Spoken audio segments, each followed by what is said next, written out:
Nobody comes to the Father except me.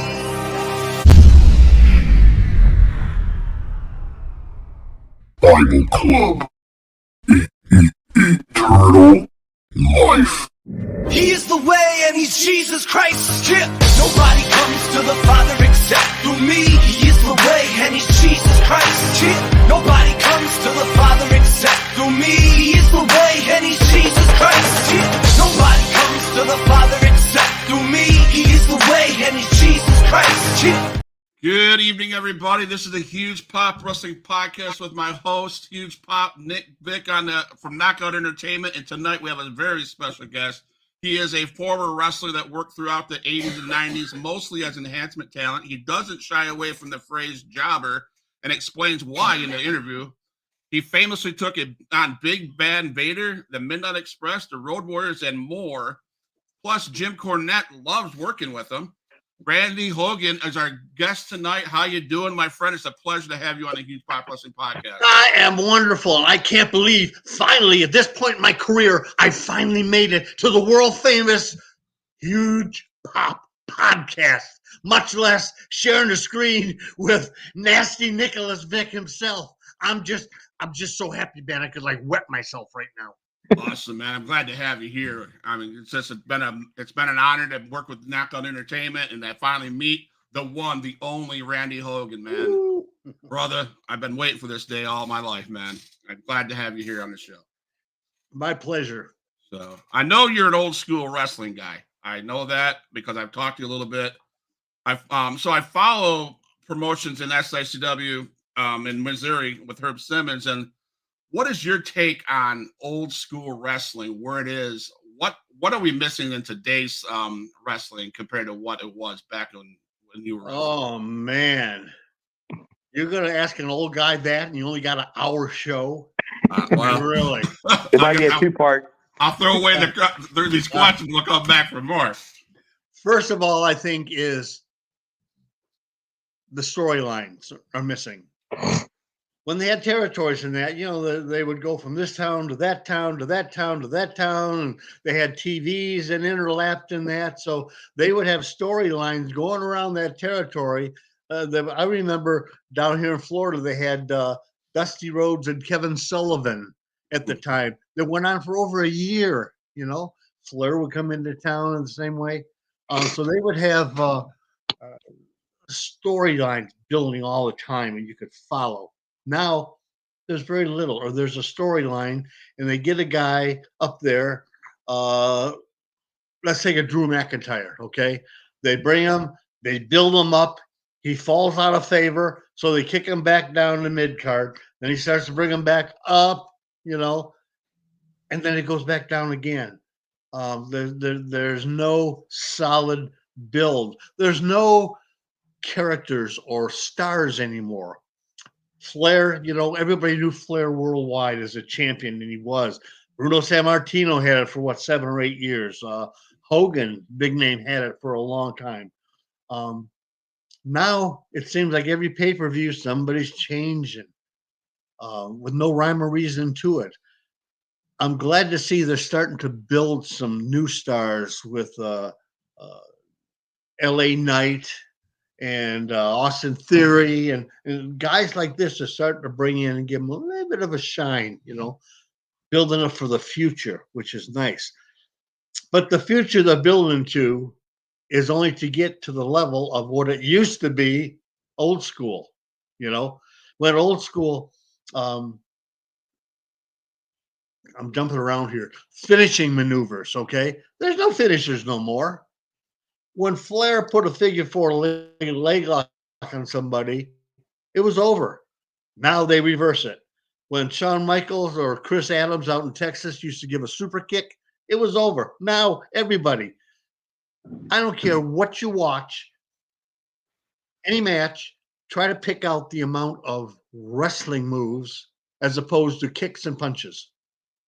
Matches are all kicks and punches now, Everybody dives through the rope. They didn't do that in the old days. You couldn't get no big old Dusty Rhodes type shaped guys going through over the top rope or nothing. Just didn't happen.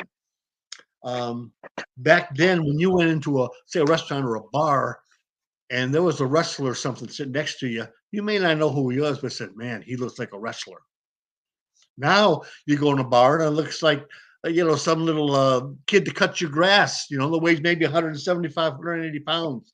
Your Hooks and your Orange Cassidy and guys like that, barely 200 pounds. In the old days, they wouldn't even train you unless you weighed at least 200 pounds. Wow. Nowadays, anybody will take your money and say we're going to make you a star. That's why you see so many people, especially on the indie circuit. They don't have uniforms. They don't have a gimmick. They really don't have a finishing move, or they kick out of each other's moves, whatever. It's just back then, I hate to say it was more realistic, but everybody knew the wrestling is predetermined. I hate the word, okay? Because I'm in a walker, so it ain't fake. They knew it was predetermined, but when you sat next to this guy, whoa, that must be a wrestler, even if you didn't know him. And like I said, now it's like a high school kid you're sitting next to. Wrestlers don't look like wrestlers anymore. Again, God, I sound like an old man lecturing a young kid or something. When we did TV back in NWA and in WCW, when you went to the TV tapings or to the matches, right, doing house shows or whatever, you had to dress up. You had to wear at least a sport coat. Okay. Flair was always dressed to the T. He was famous for that. But yet you had guys at the time, like I'm thinking Terry Taylor and stunning Steve Austin and that. Always a sport coat, always going to the matches and that. Now, they got cut off, maybe jeans and a sweaty, nasty old T-shirt that's been out in the rain for a month. It's lost a certain aura of its professionalism. If you're going to be a professional, look like a professional. If you're working in a bank, you're going to wear a suit and a tie. That's looking professional for the job. Being a pro athlete should be the same way. But so those are just some of the changes. Yeah, And I noticed you talk about the thing you were talking about. There's a lot of spots, and then you got old school wrestling, which is chain wrestling, which I had a show once with Gangrel and Luke Bookwashers. Those two barely bumped at all, but it's one of the best matches we had the entire night. Yep. Because they told a story right there in the ring just by chain wrestling. They knew how to read the crowd. That's exactly. No matter where you're at on the nowadays, young guys, they're interested in their spots and they're trying to remember what they worked out in the locker room, as far as being choreographed and everything. Yep. In the old days, you would be in the ring and somebody would have you down, just say in a front face lock, whatever, and you communicate, they talk to you, whatever, Well, there may be a couple of marks out in the crowd for something that are really either old grandma in the front row, really rooting it on and everything else on that. So even during the match, you would pick out certain people, certain areas, and you would work that. You would work these people. You would work this. You would do some kind of a spot that really drew some heat or something. So you'd go back to that again. You learn how to work the crowd as well as working in the ring. And whose fault is that nowadays? Is that just the kids today in the ring, or is it the trainers who train these kids just want to push them through the courses like a conveyor belt? I think it is 80% the trainers. Mm-hmm. Because of those 80% trainers, maybe 10 to 15% are actually qualified to train people. The rest are just backyard guys that never made it, never did nothing, spent a couple of grand for a ring, put it in the backyard and says, give me $100 a month or $2,000 or whatever, and I'll train you to be a pro wrestler. Yes, I will. It just, but like you said, back to Luke and Gangrel, they don't have to take bumps. They don't have to do nothing. They can get all their heat and the excitement and the crowd into it without even touching each other. You Yeah, know, it was just with a amazing. look or with a certain move or somebody moving or jumping, and then they pick on somebody in the crowd, and then somebody else in the crowd comes to their defense. Now you got the crowd fighting with that Gangrel, whoever's the bad guy, you know. Right. In the meantime, you got 102-year-old Luke in there trying to catch his breath, you know, just and I love Luke to death. I do Yeah. love him to death. But that's old school. Yeah. Young kids could not do that. No, it's funny because I was back there watching and I was talking to him, and he's like, "Look, this is how we go over our match." Gangrel was telling me, "Luke, how you want to start?" And Luke told him, "My finisher, okay, 30 seconds, match done."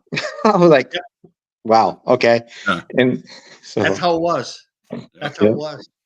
Now my And front. even back in the days when we did TV, you really didn't get to talk to the guy often ahead of the match. You know, the referee or somebody come over and say, "Okay, you're going to go 6 minutes, and this is the finish." Now your Mhm. tag team, they don't tell you which one the finish is on. Right. It's just the referee will say, "Take it home," or Right. Yeah, that would be it. But again, no communication.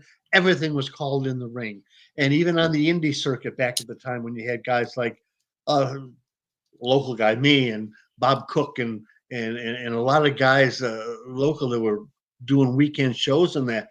It was the same way. You called it in the ring. You didn't do anything outside. Absolutely.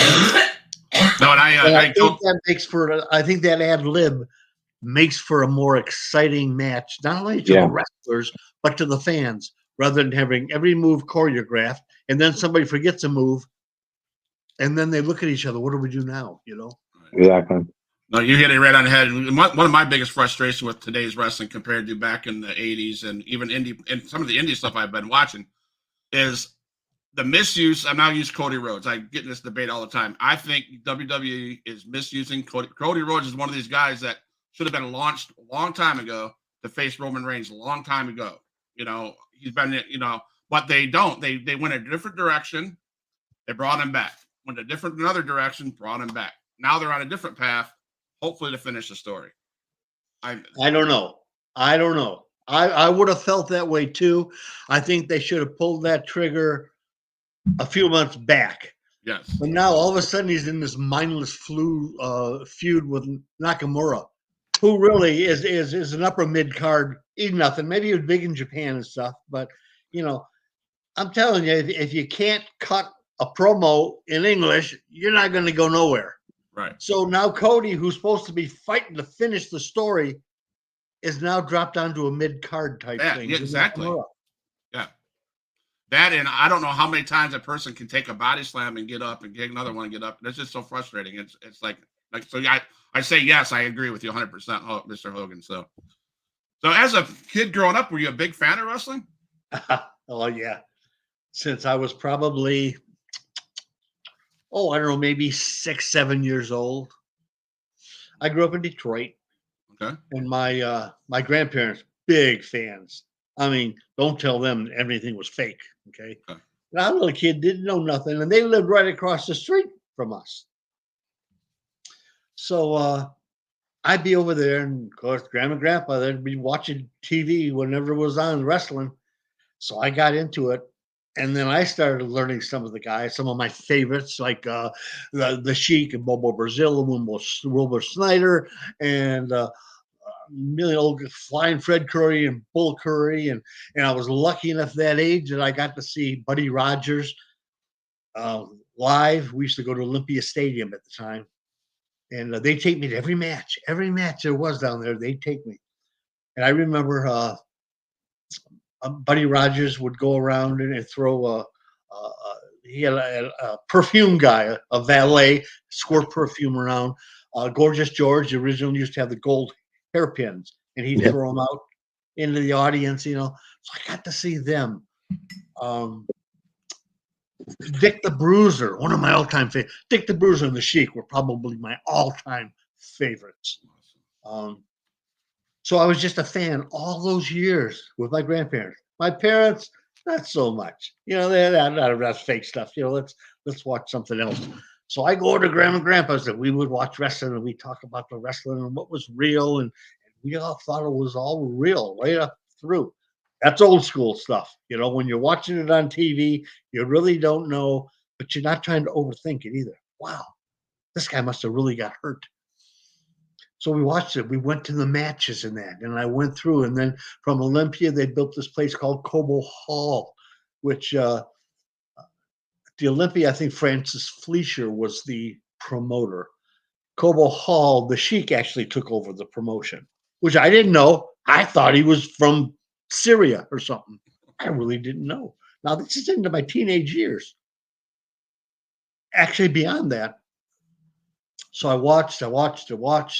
One of the highlights was I think of maybe 16, maybe 17, got my driver's license, and I went down to Cobo Hall and bought tickets. And for the first time, come on, Grandma Gramps, I'm taking you to the wrestling matches. And it just, thoughts like that bring tears to my eyes. But that's how I got hooked and got started.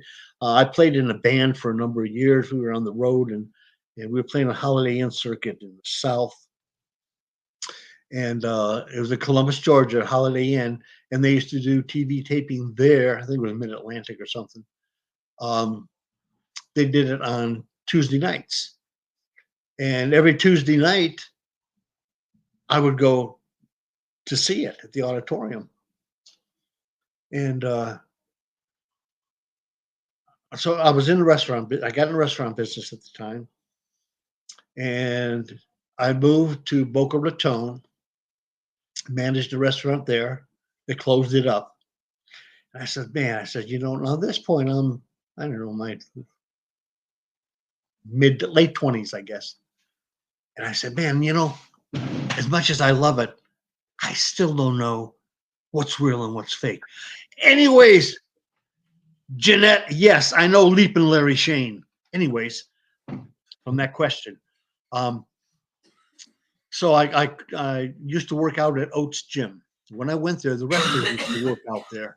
Wahoo McDaniel and that when they were in town, and they'd stay at the Holiday Inn along with Eddie, Continental Lover, Eddie Mansfield, who I got to be really good friends with.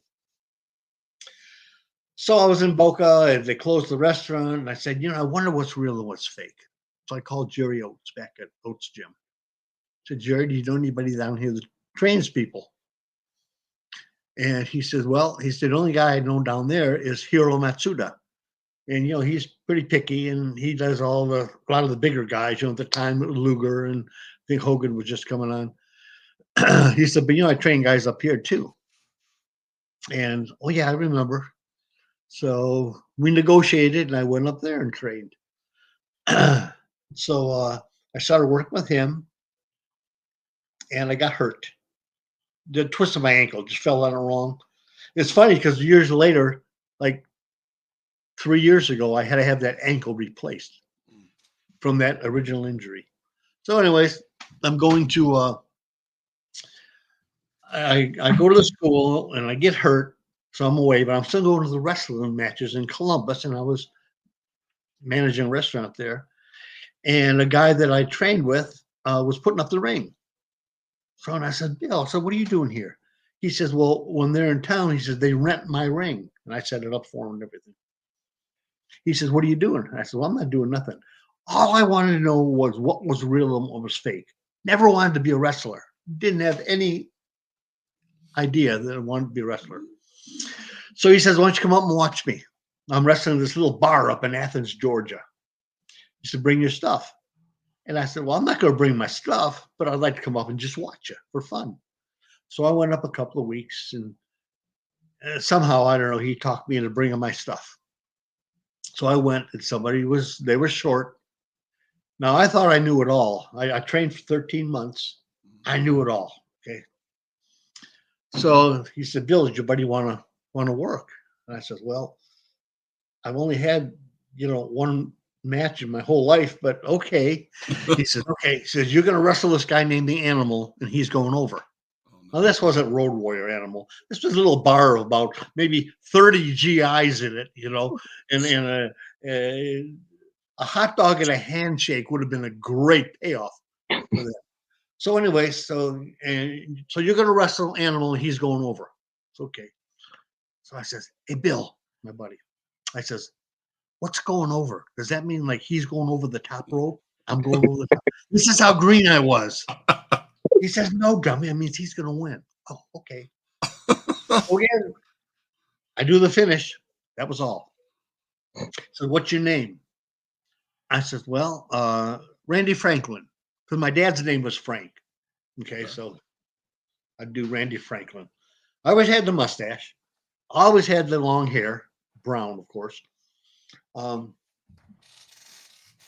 I went through the match, and of course I lost. But I guess I did okay. So the guy said, you want to come back next week? Just pay you $20. Absolutely. Now this is a 4-hour drive, okay? Gas, food, one guy driving with me. So I said, okay. So I went up and he said, he says, you kind of look like this Hulk Hogan guy who was coming up at the time, late 70s, 80s. Right. He said, we're going to call you Hal Hogan. You're going to be his cousin or nephew or something. So I thought about it and I said, Hal Hogan. I said, well, if you want to do the Hogan thing, that's okay. But can I be Randy? Because I know who they're talking about because that's my name, Call me Hal. I wouldn't know who the hell they were talking about. Right. So that's how Randy Hogan started. I didn't pick the name. I didn't pick nothing. It was given to me by this little cigar smoking guy in the smoky bar, paying me a big payday. Like he was doing me a favor. I'll give you $20. Woohoo! And I was thrilled. So I went and I did that thing and I was Randy Hogan. So now I got to do a couple of Broadways, or time limit draws, as they call them.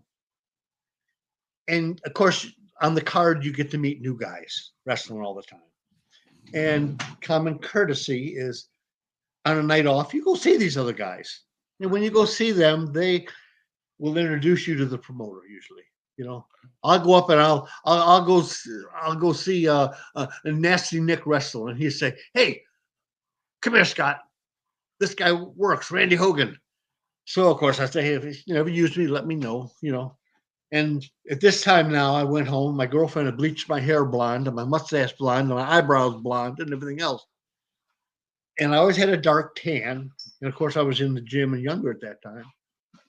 So I just had a little bit of that Hulk Hogan relative type look. So they kind of brought me in for that.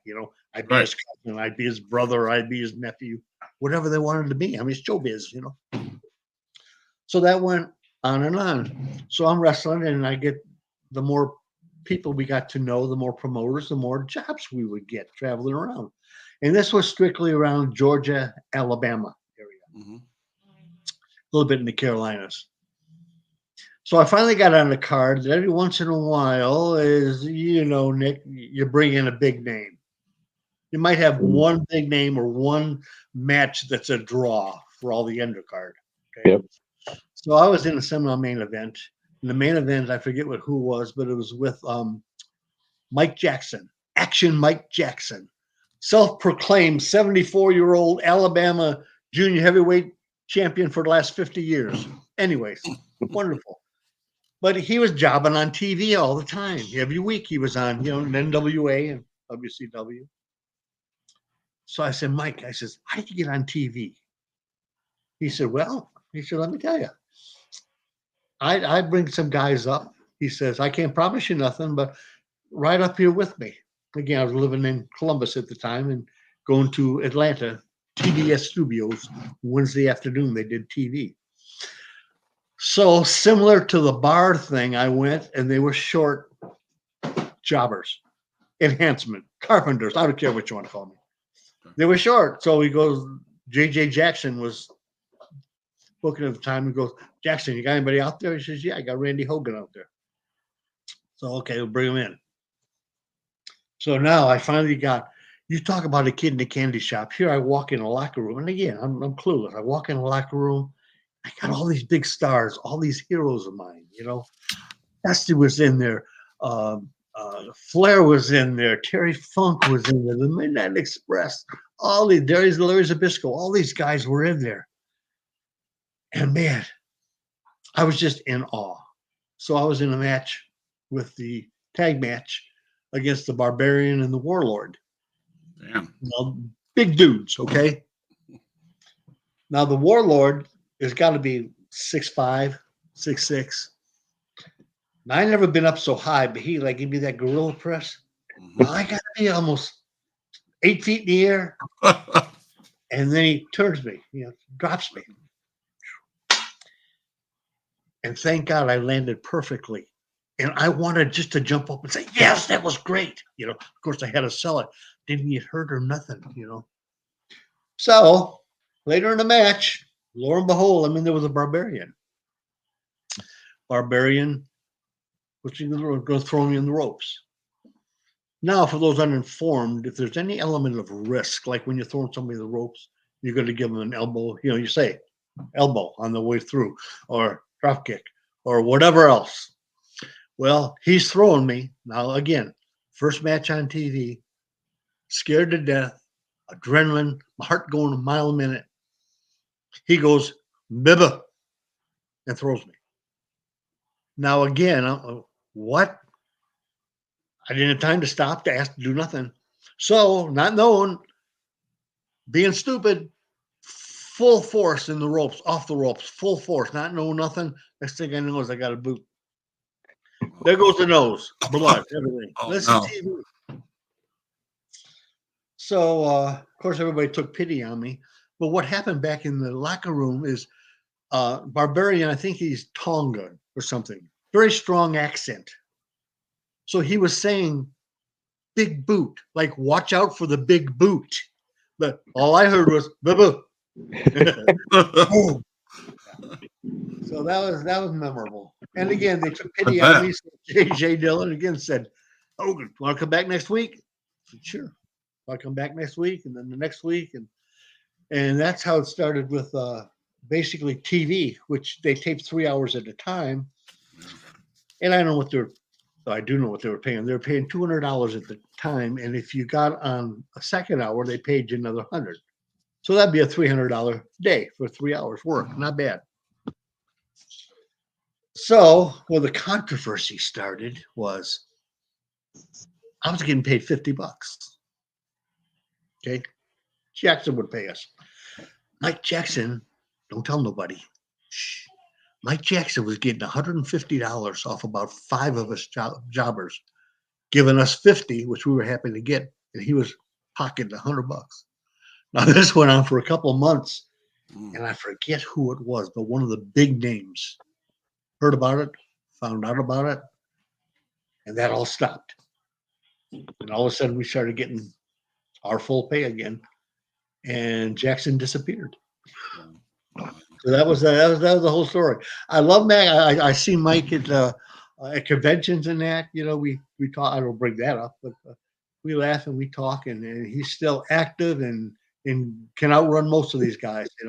That'd be another one, a good one if you could get him on. Yeah. Mike Jackson. A lot of stories. We'll talk after back in the green room. That's how the whole story started. That's how the Randy Hogan got started. That's how I got interested in the sport. And then I was wrestling Rick Steiner in Savannah, Georgia one day on TV. And he always used to do little belly to back suplexes. And I'd always land on my head. That's about the 4th time I'd worked them. So I said, well, not this time. So I turned a little bit and take it on the beef on my shoulders. When I turned too much, I cracked my clavicle. Damn. So now Rick Steiner was as stupid as he acted on TV. Nice, friendly, but stupid. So, is that 1, 2, 4, 5? Yeah. So I told the referee, I said, my shoulder, I said, I need to, take it home. So evidently he told Steiner. And of course, the finish, I didn't know what he was going to do, except what was planned. What was planned was he used to do, again, throwing a rope, big power slam, Well, here I'm going, my shoulder felt like a gunshot if I've been shot. And down I go. Feel like I got shot twice. So that was pretty much the end of that. So I walked around for a few months with this thing on, this brace on my arm like this. Moved back down to Florida, where my parents lived in Lakeland, and said, well, what am I going to do now? So at this time I was I don't know, 40 something. So long story short, I bought a restaurant. It was called Cedar River Seafood. And I just kind of changed the name to Randy Hogan's Cedar River Seafood. Okay. So I said, well, now here we go. I'm not wrestling no more, not on TV. So what I did, I had to keep my hair bleach blonde and my mustache and everything. Had little 5x7 promo pictures made that I keep. So when kids had come in, I talked to them about not what was real and fake, but a little. What about Sting? Do you know this guy? Do you know Abdul the Butcher? How about Dusty Rhodes? And I give them the stories and we talk a little bit. And I give them an autographed picture. Wonderful. I turned into a local Ronald McDonald. The kids, mom and dad would say, where do you want to go eat? Oh, let's go see Randy Hogan. Because they get some conversation. They get this. So now WCW started taping at MGM Studios, which is, I don't know where it is now, Hollywood Studios. Hollywood Universal, yeah. Yeah. But it was MGM at the time. Yeah. It's funny. So they started doing TV there. So I made some calls, and when they did the TV, now I got back on TV. I was still doing jobs and stuff, but it was credibility. Now I'm on TV and I'm giving them a picture and talking about that. You know how it is. No matter how little you may be, you're a TV star if you're on TV. That's how these kids look at it, and that's wonderful. And they still look at it that way. It's funny because at that same time, Hulk Hogan was in the next studio doing Thunder in Paradise at the time. Yep. So, and we never crossed paths. No. So what does Hulk Hogan think about your gimmick? Oh man, I knew you was going to ask that. He's okay with it. He's okay with it. I was doing a big event convention in New York. Right across from me was Jimmy Hart.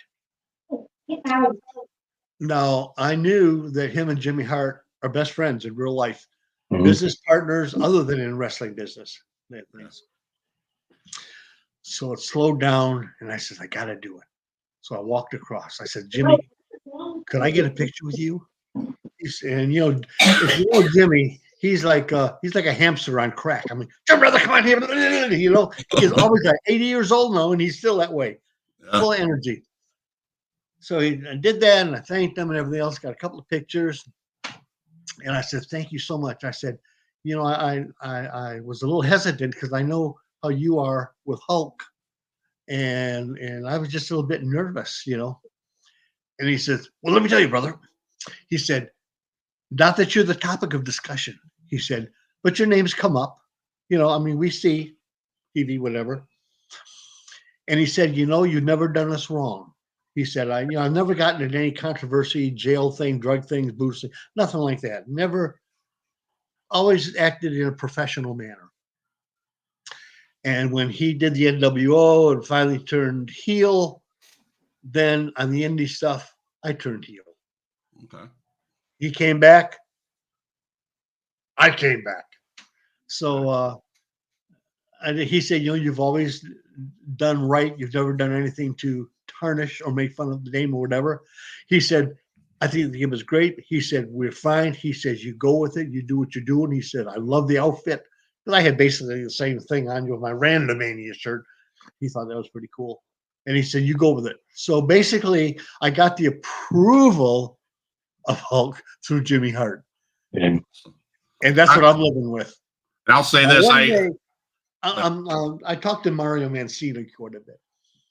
And he's going to be down here. And he said, he says, we're going to go and I'm going to introduce you to Hulk. Because he's only like an hour from here, his restaurant in Clearwater and that. So Mario says, I'm going to take you over there. So again, I'm going to be like a kid in a candy shop, scared to death. But that's my whole life story. That's awesome, man. And I don't know if you've seen this kid out here, but I got this video because I was like, it's a 1 minute thing. Hulk Hogan, Randy Hogan, and then this kid. And I think this is so cool.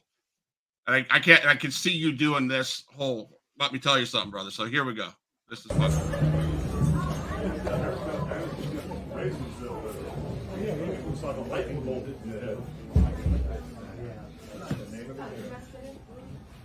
Road nose, brother. Well, let me tell you. No, let me tell you something, brother. When you walk in this beat shop, I'm surprised that you still got the shirt on, Jack. Well, let me tell you something, Hulkster. The first time I met you, I was only 3 years old, but now I'm 6 years old. So now we gotta take it to a bigger level, man. Just like when you press that no good stinking giant over your head and send them right through the canvas in front of 93,000 Hulkamaniacs. So what are they gonna do when the power of the Hulkster and the roaster and the dual 24-inch pythons run wild on you?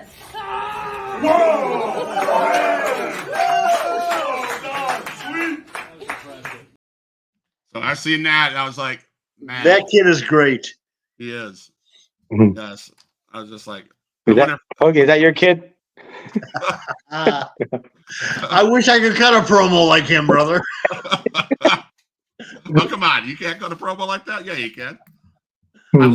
The promo you cut for the podcast was pretty good. So Yeah. that was great. So Oh, I'm glad you liked it. From the yes. heart. So Big Bad Vader. Is there serious beef with you guys? I mean, I have a video. I had a video lined up where at the end of it, you were talking about at the beginning of the podcast about your bad back and all this stuff. That match that you did with Vader back in the day, man, in 1994, actually, you got smushed. It by didn't so- help. That, It that didn't was help gonna my back issues. say- I was going to say it didn't look like it would help your back issues. So You know, it's funny because at one part of that match, you can see he had me in the corner and he was just punching me, mhm. you know. So I'm starting to slide. Now he's hitting me.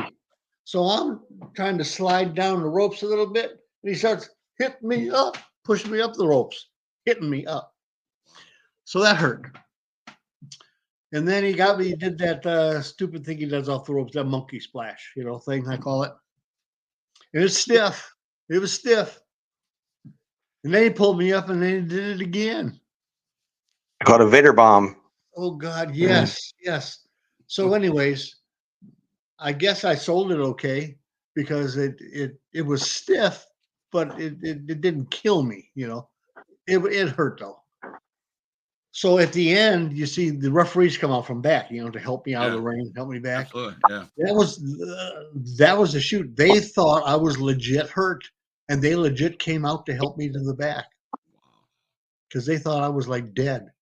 You look dead. I watched that. I'm like, holy Okay, crap. okay. Well, again, going back shortly to the today's training, there's no training on how to sell. I mean, one of the best sellers I thought was Bobby Eaton at the time. If you see any of his matches, say he's in a corner, somebody punches him in the jaw or whatever, he doesn't bop his head.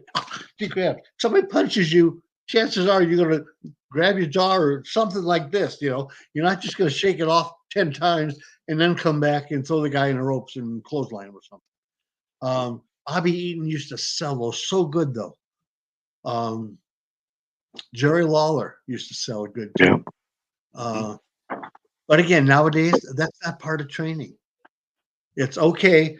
We got this mat, so let's go. We'll show you how to go off the top rope. Now we'll show you how to do a somersault.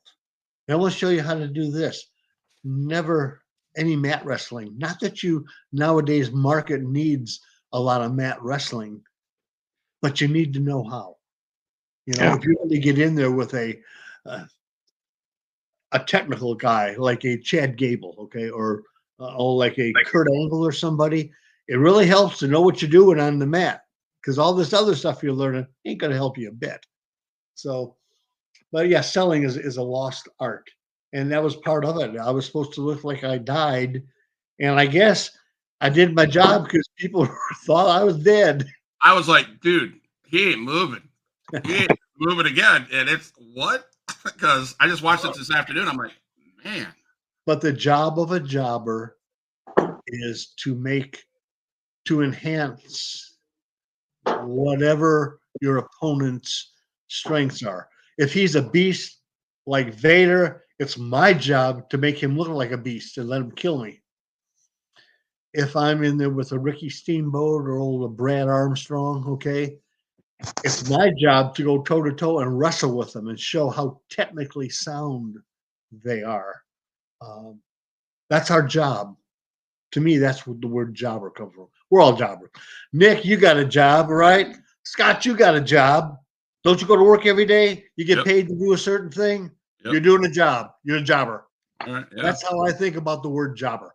Now, my good buddy Bob Cook thinks totally different from that. You know, he's and Barry Horowitz the same way. They think it's so derogatory. But We have a friend of yours. What's up, Randy? Oyson, Yeah. Oyson's from across the pond. Okay. Lives in Cork over there. One of my Okay. big fans turned into friends. Yeah. Awesome, man. Awesome. So some influences. I hear you got a great relationship with the Barry Horowitzes and guys like that. Uh, So, we talk online once in a while. okay. We do conventions sometimes together at the same table, sometimes away. But Okay. me, Luke, Barry, Fred Ottman, Paul Roma, Mario Mancini come to mind. Those are the guys that I'm about the closest with. I still talk to off So and do on you, now. do you have a favorite opponent and do you have a least favorite opponent in your total career that you've ever went up against? The least must be Vader. You got that one. You I got was just that. saying, I mean, that's what Hands down. Hands yeah. down. Next to him, which was not all bad, but it was one of the stiffest ones, next to the Steiners and the Nasty Boys were pretty stiff. But they didn't do anything on purpose. It was Abdullah the Butcher.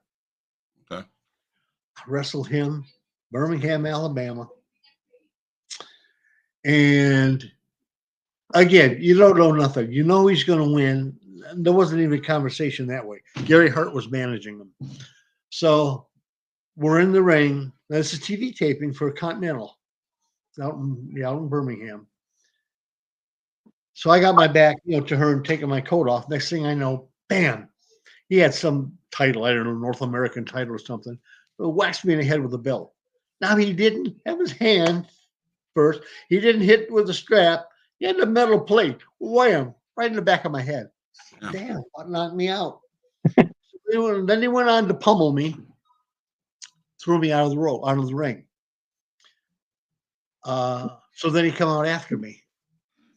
Goes under the ring and gets a kendo stick. Beats me like a dog. Now we're outside the ring, between the rail and the ring, and in them days, the people were right there. They were like maybe 6, 7, 8 feet away from you. Beating me with that stick. Damn. Caught me in the ring, beat me with it again, then pinned me with his, well, he calls an elbow. We called it the flying lat because he's got so much skin down here, flying lat. So we go back in the locker room. Now, Abby is a very well-spoken man back then, So he had his feet up on a desk, smoking a cigar. And I went back, and again, common courtesy, no matter what, no matter who, whether it be Vader, Abby, or somebody else, go back and shake their hands, thank them for the match. So Abby kind of opened the door. He says, "You okay?" I says, "Yeah, I'm okay." He says, "But you about beat me to death with that kendo stick." And he says, "It's good for the business." Now, I didn't think about that until years later. When you're that close to the fans as we were, it's got to be real. It's got to look real. You can't be pulling punches or nothing. So that little mark in the front row says, "See, I told you it's fake. Look, he didn't even hit him. He missed him." You can't. Old school, him and the Wahoo McDaniels and even Ronnie Garvin's and that, they didn't play that game. If you were within 10 feet of a fan and they were going to do something, they did it. They punch you. Now they try to pull it as much as they can, but they're going to make contact. Kendo stick, he would beat me like a dog. The third hour, I taped the first and the third hour. Third hour, I was working against Hacksaw Butch Reed at the time, again on TV. So I'm watching it on the weekend on TV, and you could see Butch Reed got me up in a bear hug, and you could see the welt marks across my back where Abby an hour earlier had beat me to death. That was some of the best advice I ever got was, you know, in front of the crowd like that. He said, it's good for the business. And they were all about what was good for the business. Yeah. So now, And do you some of say us carried that right on through, and some of it just, again, a lost art. there's not a disrespect from the guys in the main roster to the jobbers, is there? Or do they respect you just as much? You have to earn it. Okay. You have to earn the respect. When you go in there the first couple of times, I'll give you 4 examples. Okay. Sting and Lex Luger. Now, Luger, at the time, what you saw on TV was him. Narcissistic, loved himself, thought he was just the gift and everything, you know. Sting was pretty much on top, making his way up. And they were tag teaming at the time. So the first 2 times I worked them, they tag teamed. And they were snug. They weren't really stiff. They didn't hurt you or nothing, and their intentions were good. But as I wrestled Sting now, as an individually, he was light as a feather. So you earn that. They learned that you're not going to go back and whine and cry and complain, because those are guys you never see, you know. You got to play the politic game, and politics in wrestling back then was you don't cry, you don't complain, you don't whine, you don't speak unless spoken to, you know, nothing like this.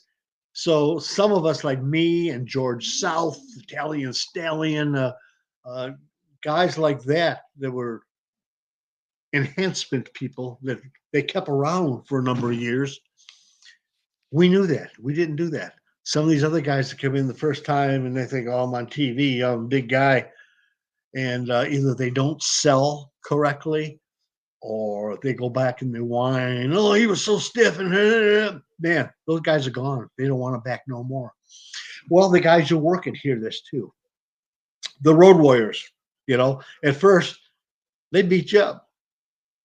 They just beat the brains out of you.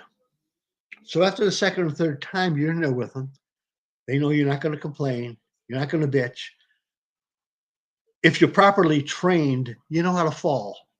Pretty much like a cat from any angle. You pretty much learn how to fall protectively. So now, you know, the Road Warriors, from beating me all the time, now I'd be against them, but they wouldn't take the pin on me.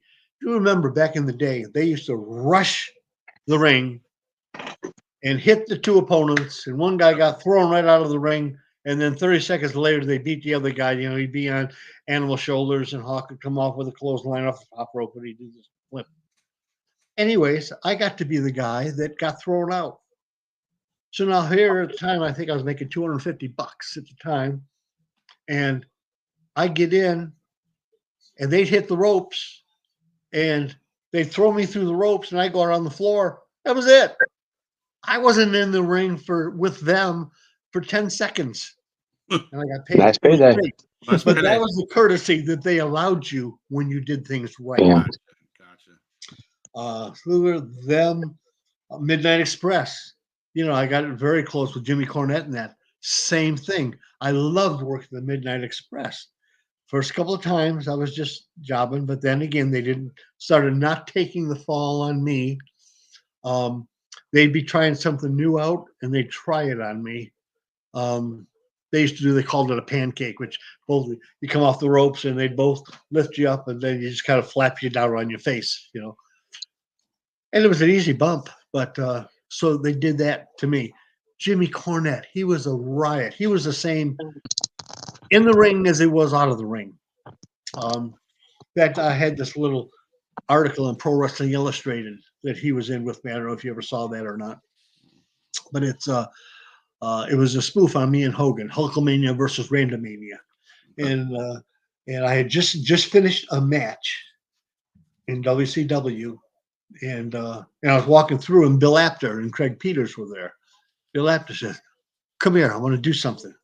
He had this idea about Randomania, kind of a joke on me, and Hogan. So he's telling him what he wants to do. He says, "Okay, there was an article with Hogan and Fred Blassie where he had the 24-inch pythons, and they had held a sign up and everything." So Apter says, "I want to recreate that." He says, "So get kind of a crazy look on your face, like flex, but don't flex." He said, "Don't flex at all, just this look." So Jimmy Cornette says, "Well, damn." He says, "I want to do this. What are you doing? What are you doing?" So Bill Apter says, "Well, okay." So Cornette made this little sign that says 24, like centimeters, not python, and held it up. So I'm doing the pose on this side, looking crazy. And on the other half of the picture is Blassie and Hogan.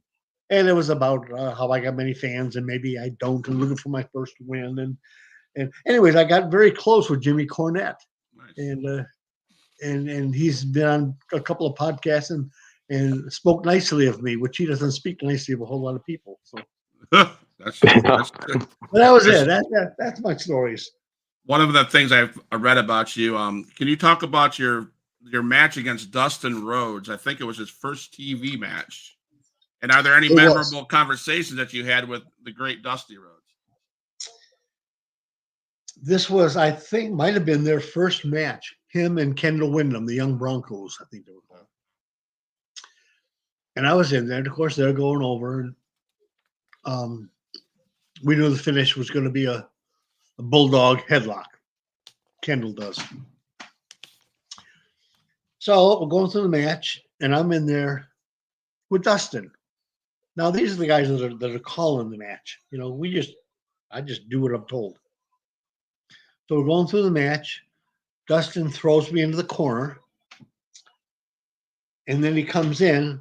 So I'm waiting for him to say, Beal or something, whatever. He froze. He said absolutely nothing. He's just there. It felt like a minute, but it's probably just a few seconds. And he just froze, and I'm in the corner. And I says, "Throw me across, big elbow." Because he used to do Dusty Rhodes' elbow thing. So he threw me across the ring and back into the other corner, and I bounced out of the corner, and he gave me the big Dusty elbow, and I crawled over and tagged my partner who come in, and then Kendall beat him up and took the pin on him with a bulldog headlock. Think nothing of it. It was fine. Stuff happens. So I'm walking down the hallway afterward, dressed, going out. And I had never spoken to Dusty Rhodes or anything in my life. He was just one of those faces that, your jobbers are over here and your over guys are over here, and never the twain shall meet. Right. So I'm going down the hallway. Now I see Dusty coming. Now, I don't know, should I say hi? Should I nod? Should I just ignore him? Or do I wait for him? What do I do, So I get right about to him, made some eye contact, made me smile.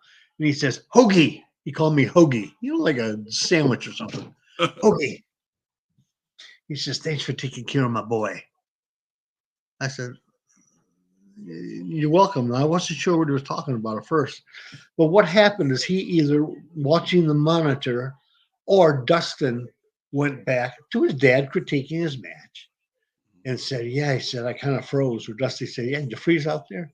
He said, "Yeah, but Hogan called this, Anyway, somehow he told Dusty that I had called that one spot, which led to the end and kind of covered up his freezing. Okay.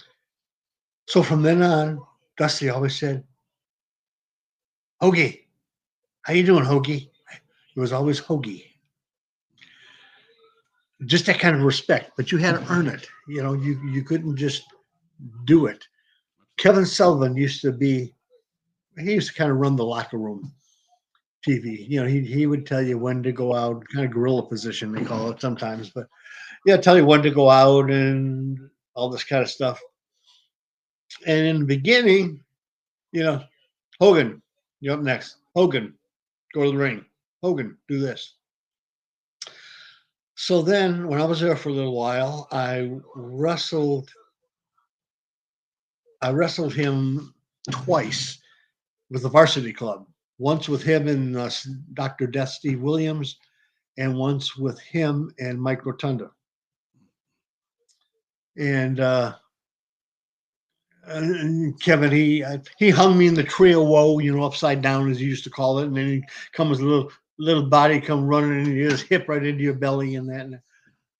But he was stiff, but it was old school stiff. It wasn't, I'm just trying to beat you up, kid. Absolutely.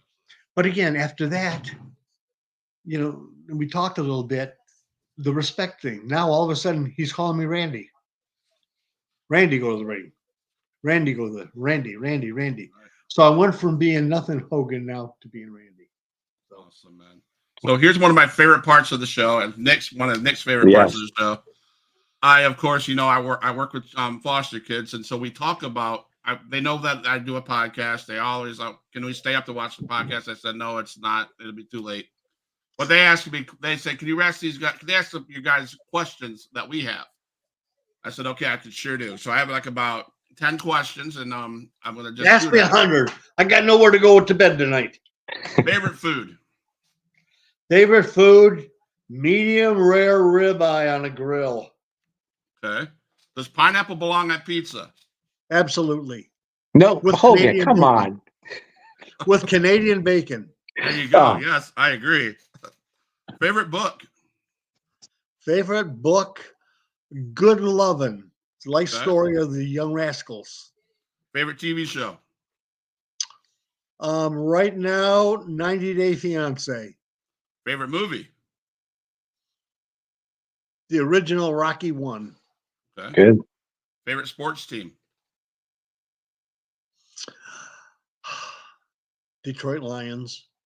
Yes, sir. Yes, sir. Are you a Michigan fan? They're Yes. gonna win the Nat. Are they Well, going it's to funny Natty? because my wife's from Ohio. So we have this big Ohio State, Michigan thing every year. We go to her brother's, okay? And we all get drunk on Fireball and we're watching the game. And I'm the only one in the whole area from Michigan. So Absolutely. finally, after getting our asses kicked for so many years, the last 2 years in a row, we beat them. They're going to be Anyways. national champions. The who? Are they going to be national champions? You think they can get past Washington? Ooh. Yeah, I do. I can't turn my back on them. Okay. Do you acknowledge Remember, the I'm a tribal? jobber. I'm used to losing, okay? Do you acknowledge the tribal chief? Only that his part-time retirement should be full-time. What's your Mount Rushmore of wrestlers? Whoa, let me see. I would say Flair, Hogan, Good call. Dusty, and probably San Martino. Okay. Okay. Not the best technical wrestlers, but they sold out everywhere they went. And here's my question. Since you're a WCW guy, Guy. I hope you know this. Who is the greatest WCW champion ever? Well, of course, everybody would say Flair. I liked when Ron Simmons won the title. Was that NWA or WCW? I think WCW. I think you're right. Yeah, But I like that whole thing when Ron Simmons won it. here's the correct answer. Okay. David Arquette. No. Oh man, Every he would every be right Wednesday, up there. Hogan. He would be right up there as a world champion with Randy Hogan. I'm telling you. There you go. There you go. Every There's a Wednesday, I had to listen to this, man. Every Wednesday. Well, you know, Welcome to Me your. and Gilbert. Me and Gilbert's coming back. There you go. Now, There yeah, you go. there you go. Tag team, right? Yep. So now to the probably the last part of the podcast. So Oh I'm man, going I'm to take. having fun. Okay. Well, this will last long, I'm sure. Let's talk about conventions. Your favorite conventions. Your favorite moments that you had in conventions. Well, my first, of course, was the most memorable. That was on a Saturday, the big event in New York, and then Sunday we went to Albany and did another signing at a shopping mall or something. Okay.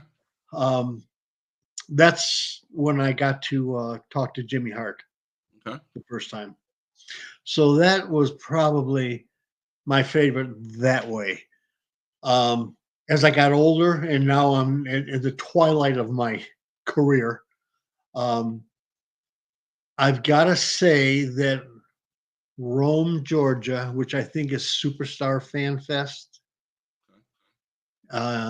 was my favorite as an adult because it was like $15 or $20 to get in. Okay, it's in they call it a civic center. It's like a big barn, actually. Now you're out in Rome, Georgia, which is nothing but a cow pasture, and all these people that are, they have just put their last nickels together to get in. Okay, and because of the lower prices, I think kids under 8 or 10 or something got in free. Million kids, they all wanted to talk to you and everything. And my wife was with me at this one, and I shared a table, in fact, with Mike Jackson at the time. And these little kids that come up, would you sign my arm? Now they didn't have any money. Not that I would charge them. It was just so cute. Would you sign my arm? Sure. So I signed the kid's arm. Magic marker. Now I got about 7 or 8 kids lined up. Would you sign my arm? Would you sign my back? Would you sign with a magic marker? My wife says, "Does your mom know these are magic markers?" But it was so sweet. It is so sweet when a kid comes up to you and appreciates you or looks up to you or just knowing that you're making that kid's day. We had some of the same stuff when I was at Toomey At Kids Tool. Fest. Yep. Same thing. It's not about making the money and everything like some of these guys. They're spending big money. Hogan's got a signing down here, $200 for an autograph. Are you kidding me? You can get this, Hogan. You can get 20 of them for $200. But just these little. That's what makes it. That's what makes it all worthwhile for guys like me. I was never a big star, but I entered these little kids' eyes. I made their day. They're going to remember that, and if they remember that and they see Randy Hogan somewhere at a convention or a Toomey Tool meet and greet or something like that, Yep. they're going to see and they're going to remember, and then they're going to get older, and hopefully they will keep that same love and affection for the business as they grow up with their kids. Okay. Just like I had from way back when with Dick the Bruiser and the Killer Right. Kowalski and the Sheik. Absolutely.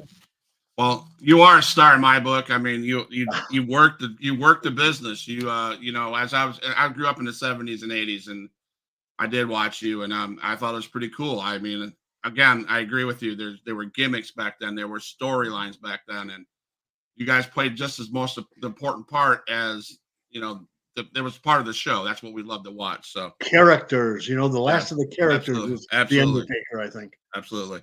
So Nick doesn't know I'm going to ask this, but talk to us about your relationship with Nick and Knockout Entertainment. Yeah. Wow. Be nice, man. Be nice. No. Oh, man, I got to think on this one. Let me tell you, I think so. I was treated like gold. I didn't know Nick. Nick didn't know me. Did I reach out to you? Did you reach out to me? I actually, because Tim was talking about Kiss Fest, and I was like, I was always a fan of yours. 'Cause I remember watching you, when I was little too, and I knew Dusty, and my mom and my grandmother actually, my grandmother knew you, and she remembered you, and she knew big fans of Dusty. We went to Dusty's home, my grandmother and so. And I was like, well, there's a guy I like to bring. Can we bring him in? And he said, well, who is he? He said, Randy Hogan. And I was like, he's like, Randy Hogan. I said, yeah, he's well known, well known in the scene. He's been for NWA, WCW, and then Tim's like, yeah, let's bring him. I was like, good, because I wanted to meet him anyway. No, I didn't So, remember yeah, if you reached out to me or I reached out to you. But anyways, we got there, and I was with L.A. Smooth. Okay, one of the real bloodline, one of the dynasty and everything. Yeah. And Kane was there, I think, Kane right? was there. Kane was Jimmy couldn't Kane make was it that day. Yeah. Kane was inside in the shelter, okay, where the big guys go. We're out in the cow pasture here. Okay. Not really, no. But they treat us like a No, he was next to the ring where he belongs, in the ring. Now, if I could have got him in the ring, I would have. But I gotta say, even if Nick's not here, treated me like $1 million. Nice. Can I get you anything? We ate, we drank, we had fun. We were treated with respect, which is very important, especially for us old guys, because we like to feel relevant, not to be anything that we weren't. You said, I'm not ashamed to be called a jobber because I was a champion in a lot of little territories around and everything else. It's just on TV. I got my brains beat out. Yeah. So what? I was there and you weren't, That's right. That's laugh at me, make fun of me, but you're the one to spend tickets to sit your seat down there and watch me, Yeah, that's right. And 100%, man. So 100%. Just being made feel somewhat relevant, not remembered for a whole lot of things, but just hopefully being remembered as a nice guy until those little kids that, oh yeah, I met Randy Hogan. He signed my arm, or he gave me a picture, or he gave me a hug, or whatever. That's also important. So Okay, Nick, Randy's always going to be a member of Knockout. He will always be available every time we do a show. He's part of the family now, for sure. I can say this. I love it. Thank you. What, 2 months ago, Randy, or 2 months ago, Nick, is when we connected? About that. It's been a joy. I got my first opportunity to interview knockout models. I never interviewed a model. That was weird. Woo-hoo! That was fun. I got to interview 2 MMA fighters. That was pretty cool.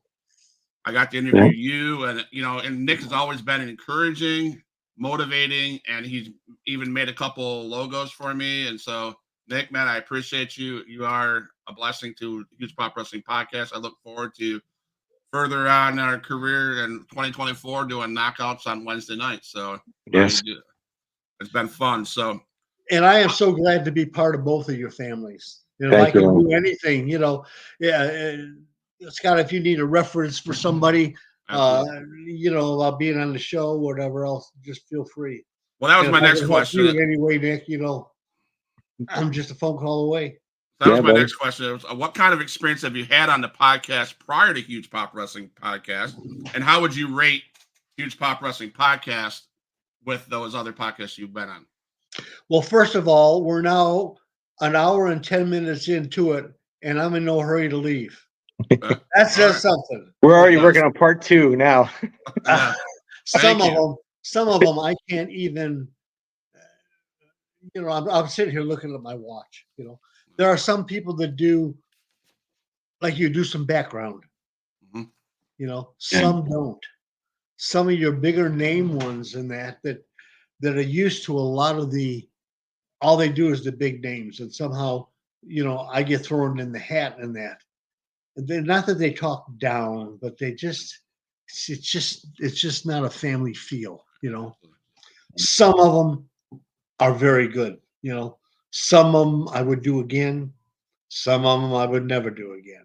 So, but like I said, I'm family here now. Okay, so thank you. Your If you family. get stuck at the last minute for somebody, just ring the phone, brother. And I'll put my little sunglasses and my hat and my Randomania running wild shirt on. All right. Which I got to get one. So give me your address. I'll buy one off of those. Well, I'll hit you up on Facebook, man. I don't want to bother you with your number. I think that's your personal I'll stuff. text. I'll text it to you. All right. Yeah. The last question I have is, I think you said this. I don't know if you've done your Facebook. I can't remember where I found it. Is it indeed time to hang up the boots? I mean, everything. Yes, I think so. I have got 3 conventions coming up, 3 appearances that I know of, and they're all driving distance. You know, the St. Augustine and the one in Rome, Georgia, I go to, and that's just because of the little kids, even though it's a 10, 12-hour drive. And they're having a big one in Orlando, which I may or may not go to.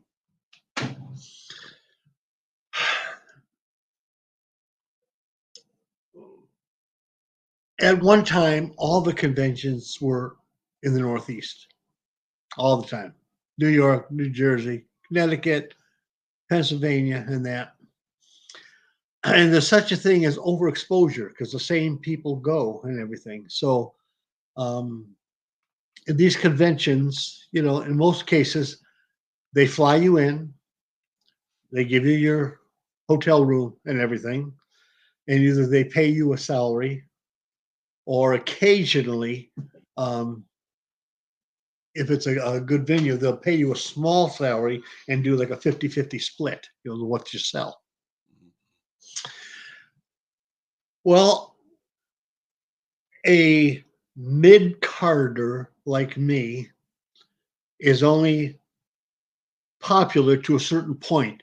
I can only compete with Bret Hart and Sting and all these zillions of guys that are there. You know, everybody wants to spend all their hard-earned, you know, it's like 40 or 50 bucks just to get in the door. Okay. So then they want to go, the other money they got, they're going to spend on the big names that they really want to see, you know. And it doesn't always trickle down to little guys like me or even Barry Horowitz. George South, the same way.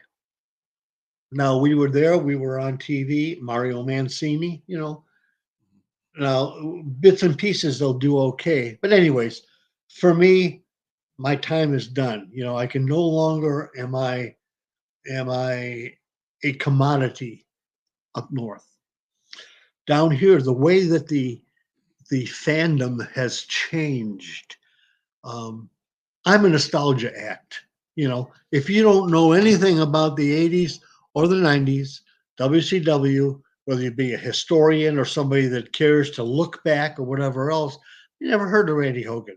You ain't going to spend $1 on me. That's how it gets. So now, by the time, if it's out of town, there's a plane flight and there's a room, you know, and food, you're talking about $700-800 right off the top, plus whatever I get paid for my time the weekend. So again, you're talking about at the low end somewhere around $1,000-1,200 in that. Well, for me to sell pictures at $20 a pop or a combo at $40 to come up to that $1,200, you got to have a hell of a lot made, and that's only for them to break even. The vendor's not making a penny on that. Okay? So I've been pretty lucky that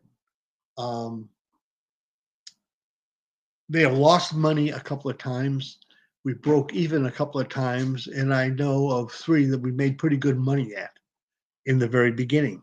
But again, everybody's used to seeing Randy Hogan there. So for me to take a weekend away from my wife, my family, which sometimes she likes me to get away from a weekend, okay? She wishes it was for a week. But you know, to take that time away and me with my health issues, realistically, unless I can get there early, like I said, hide the walker or whatever and just act like a normal guy at the table, Nobody wants to see me walking across the floor with a walker or anything. So I lose my allure as a professional wrestler. That's why so many guys you see out there on the convention circuit don't look anything like they did when they wrestled. They should do something so people remember, because they remember them as they were. I'll take a Jimmy Garvin, okay? No hair, a little bit of gray, a little bit of mustache here. Jimmy Garvin, remember, had the long locks and Precious with him and everything in that? Yeah, yeah. Totally different. Magnum TA would look the same if you just get rid of that full beard. Yeah. You know, so just people don't look the same, and especially a lot of the older guys. Then you got Stan Hansen still wears his ball cap, but Sting, no makeup, Four Horsemen, street clothes. But these are the guys that the fans are spending their money at. Okay, so there's very little trickle down to the Randy Hogans of the world. Gotcha. So why do I want to put myself through that? You know, Sure. it's not a matter of going out on top, but it's going out with integrity. Now I'll get more and more visual on Facebook and that with my merchandise. Randy Hogan merch and stuff. It's on Facebook, but I've got everything on there. I've got my T-shirts and my I got bandanas, I got sunglasses, I got T-shirts, I got license plates, I got keychains, I got boots signed, I got all this stuff, and I'm just going to push that because I can probably sell more merchandise online like that with no overhead than taking all the time and going out. And I'll tell you, I feel bad. I feel bad when I'm up to a place and I don't do at least average, if not good. You know, it just kind of knocks you down. You know, it's just a little, gee, you know, here I'm sitting here and everybody's got lines up around the building waiting to see Ric Flair and Missy Hyatt and everybody. And I'm just sitting here twiddling my thumbs. So those are reasons that I'm not pretty much not going to put myself through it. If it's something local and I'm just testing the waters on these that I'm obligated with because they're so close to home. Like personal appearances, if that comes up once in a while close, I'll do. Like Toomey Tools or places, you know, like that, I'll do that. But as far as me, I spend a lot of time when I'm doing it contacting these different vendors, promoters. Hey, can you use me? Send the pictures. Can I go? Can I, you know, just trying to pretty much beg for work. And I'm just getting too old to do that anymore. Well, I hope I'm coming down to Orlando in February. I don't know if that would even work for you. I hope we can maybe meet somewhere. If that doesn't work out, I am going to be at the River City WrestleCon in St. Augustine. I'll be there for sure. Okay, so maybe we can hook up there and talk. Disney, there. like I said, the thing when you're going to be out Disney area, you know, not that it's that far, but I don't have the mobility. Yeah. I tell you what, when you're in town, we'll choreograph it. I'll come by, grab you. We'll have lunch together or something. Be nice to sit down and have lunch. Perfect. I'll come by and pick you up. Sounds like a plan, man. Yeah. Randy, I'll let you close the show. Let everybody know where you can get your merch, what Facebook you can get it, what's going to happen next. Do it in Randy Hogan style, and after that, I'll play the closing little video. But don't go anywhere. Nick and Randy stay in the room, and I'll talk to you after we go off live. Well, again, I want to thank you. I got a huge pop from being on Huge Pop, okay? I'm going to knock out the next guy that I see, okay, from that Knockout Entertainment. Even if it's Tim Toomey himself, I don't care who it is, I'm going to get him, okay?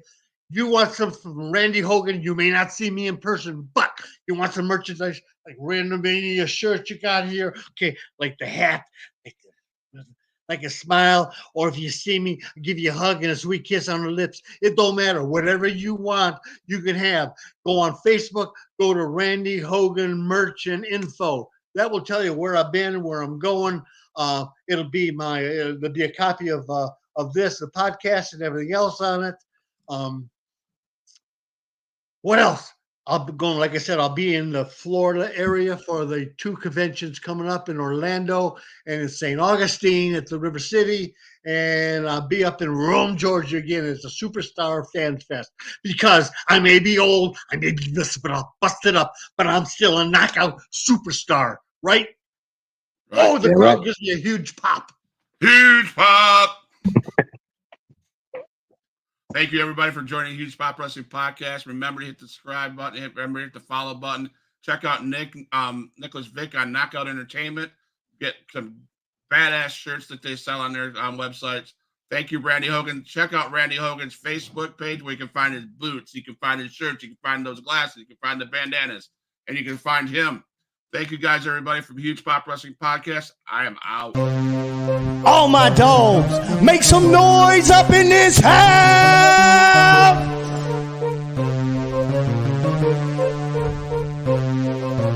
Who is in the house? Who is in the house? It's the gangster of destruction, so you know what's going down. And when the drive-by's coming, then you better hit the ground. Cause when your body hits the canvas, then your ass is knocked out. Who is in the house? Who is in the house? It's the gangster of destruction, so you know what's going down. And when the drive-by's coming, then you better hit the ground. Cause when your body hits the canvas, then your ass is knocked out. Fight with Adrian Whisper is like a fight with the devil, because when he's dealing with you, you cannot get on this level. Fight with Adrian Whisper's like a fight with a king. It's like a fight with an army. They got the tanks and everything. He's leaving bruises and stitches, possibly leaving you crippled, cause when he sets up the table and sends you straight through the middle. Six sadistic free, beat that ass with a light bulb. Leave a piece of glass embedded in the back of your skull. Who is in the house? Who is in the house? It's the gangster of destruction, so you know what's going down. And when the drive-by's coming, then you better hit the ground. Cause when your body hits the canvas, then your ass is knocked out. Who is in the house? Who is in the house? It's the gangster of destruction, so you know what's going down. And when the drive-by's coming, then you better hit the ground. Cause when your body hits the canvas, then your ass is knocked out.